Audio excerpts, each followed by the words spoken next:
នៅខាងក្នុងខឿនក្រោមបល្ល័ង្កនៃព្រះពុទ្ធបដិមាកម្ពស់108ម៉ែត្រនៅលើខ្នងភ្នំបូកគោនឹងមានការរៀបចំតម្កល់ព្រះពុទ្ធបដិមាអង្គតូចៗសរុបរហូតដល់ទៅ 84,000 អង្គដែលតំណាងឲ្យ 84,000 ព្រះធម្មខណ្ឌក្នុងគម្ពីរព្រះត្រៃបិដកក្នុងចំណោមព្រះពុទ្ធបដិមាទាំង 84,000 អង្គនេះមានព្រះពុទ្ធបដិមាឆ្លាក់អំពីថ្មភក់ចំនួន 92 អង្គដែលត្រូវបានឆ្លាក់យ៉ាងប្រណិតពីថ្មភក់ធម្មជាតិព្រះអង្គនីមួយៗមានកម្ពស់ 0.67 ម៉ែត្រនិងទទឹង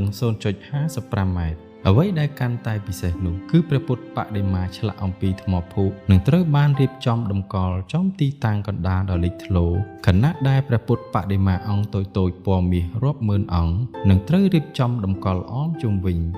មិនត្រឹមតែប៉ុណ្ណោះទាំងព្រះពុទ្ធបដិមាពណ៌មាសនិងព្រះពុទ្ធបដិមាឆ្លាក់អំពីថ្មភក់សុទ្ធតែអនុញ្ញាតឲ្យពុទ្ធបរិស័ទចូលរួមជាវបាន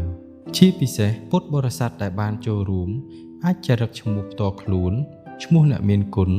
ឬឈ្មោះមនុស្សជាទីស្រឡាញ់ដើម្បីភ្ជាប់និស្ស័យក្នុងការកសាងព្រះពុទ្ធបដិមាអង្គនេះរាល់ឈ្មោះដែលបានចារឹកនឹងស្ថិតនៅជាប់ជាមួយព្រះពុទ្ធបដិមាដោយព្រះអង្គនឹងគង់ជាសម្បត្តិវប្បធម៌សាសនាជាតិតជំនាន់សម្រាប់ជាទីសក្ការៈដ៏ឧត្តមឧត្តមរបស់ពុទ្ធសាសនិកជនទាំងអស់ប្រសិនបើបងប្អូនពុទ្ធបរិស័ទមានបំណងចង់ភ្ជាប់និស្ស័យក្នុងការកសាងព្រះពុទ្ធបដិមានេះសូមទំនាក់ទំនងតាមរយៈលេខទូរស័ព្ទរបស់គណៈកម្មការទទួលបច្ច័យដែលមាននៅក្នុងវីដេអូនេះសូមអរគុណ